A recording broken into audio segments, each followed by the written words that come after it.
Devils double next level వాళ్లు ముందే hint ఇచ్చారు నెక్స్ట్ లెవెల్ అని. నేనే దోలకి స్టార్ట్ చేసి నెక్స్ట్ లెవెల్లో దించారు. రాడ్ ఎలా ఉంది సార్? రకరకాలుగా ఉంది మాస్టర్. ఎంతైనా సంతానం కామెడీ రోల్స్లో చేసినప్పుడు బాగుండేది.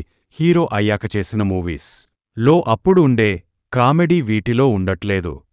మూవీజ 5లో తెలుగులో స్ట్రీమింగ్ వచ్చింది. టైం పాస్ అయిద్దేమో అనేస్తే టైం కాదు, నన్ను పార్సెల్ చేయించారు. అసలు మెటా స్లాషర్ స్పూఫ్ హారర్ కామెడీతో క్రియేటివ్ ఐడియా సెట్ చేశారు. అంటే ఐడియా ఇది అని చెప్తే సంథింగ్ ఇంట్రెస్టింగ్గా అనిపిస్తది. బట్ అసలైన థింగ్ అయిన కామెడీ రైటింగ్ కానీ, ఫన్నీ క్యారెక్టర్స్ కానీ, ఎగ్జిక్యూషన్ విషయంలో గాని పూర్తిగా లెట్డౌన్ చేశారు. ఎందుకు తీశారో ఆ విషయంలో మిస్ఫైర్ అయింది. అదే కామెడీ పేలలేదు సినిమాకి. రివ్యూ ఇచ్చే కిస్సాకి ఒక సినిమా యొక్క స్పెషల్ షోకి టికెట్స్ వస్తాయి. అక్కడ ఆ థియేటర్లో జరగబోయే వింత ఏంటి అనేది ఉంటది.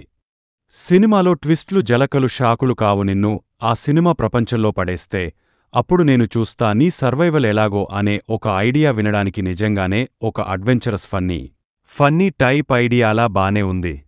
క్యారెక్టర్స్ సినిమాలోకి వెళ్తే ఆ సినిమాలో ట్రాప్ అయితే ఏంటి? ఇంట్రెస్టింగ్గానే ఉందిగా చెప్తుంటే. కానీ ప్రొసీడింగ్స్ అండ్ మూమెంట్స్ మటుకు శూన్యం. అసలు ఎక్కడ కూడా జోక్ ఆర్ ఫన్ అనిపిలేదు.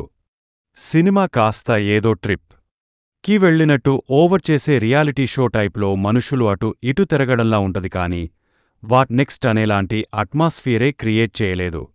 కాసేపు అయ్యాక ఆ లాండ్ అవ్వని జోక్స్ దెబ్బకి సీరియల్ యాక్టింగ్కి తెరిగిన చోటే తెరిగ పరిగెత్తిన చోటే పరిగెత్తే క్యారెక్టర్స్ దెబ్బకి 2 గంటలు నీరసం తెప్పించారు.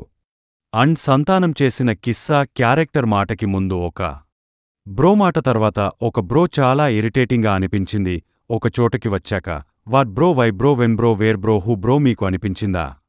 సేమ్ సినిమాలోనే ఇదే ఫీల్ అయ్యా. పర్ఫార్మెన్సెస్ వైస్ కొంతమంది ఓకే మిగతా వాళ్లంతా సీరియల్ టైప్ యాక్టింగే. ₹10 వర్క్ సరిపోద్ది అంటే ఒక ₹100 వర్క్తో ఇరిటేట్ చేశారు. బిజిఎం ఏదో వాడారు, ఏది రిజిస్టర్ అవ్వలేదు. ఫన్నీ క్రియేట్ అవ్వలేదులే. ఇంక ఇదేముంది finally too artificial and boring meta serial ఇదైతే తెలుగులోజ 5లో స్ట్రీమ్ అవుతుంది. మీ ఇష్టం. సినిమా చూసాక మీకు ఎలా ఉందో కింద కామెంట్స్లో మాతో తప్పకుండా షేర్ చేసుకోండి. వల్ meet in next video. Thank you. జై హింద్. మన రివ్యూస్ని అందరూ చూస్తున్నారు కానీ మన ఛానల్ని ఎవరూ సబ్స్క్రైబ్ చేసుకోవడం లేదు. మా ఎఫర్ట్కి మీరు ఇచ్చే సపోర్ట్ అంటే సబ్స్క్రైబ్ చేసుకోవడమే. Please do subscribe our channel for more genuine reviews.